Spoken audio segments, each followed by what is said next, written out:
A lathe rotates a piece of wood on an axis to perform a variety of functions such as cutting, sanding, or drilling. Various tools and bits are applied to the wood to create a cylinder-shaped object.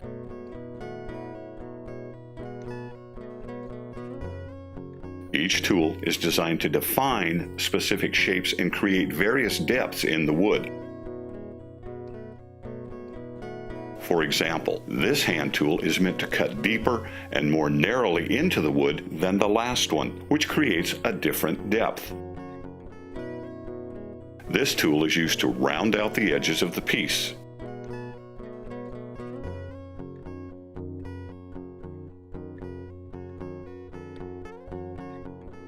Once the desired shape is created, the wood can then be sanded and the lathe can be shut off.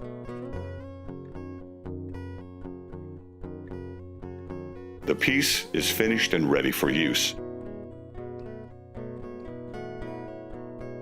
A lathe is commonly used to make staircase railings, table legs, baseball bats, and other cylinder-shaped wooden objects.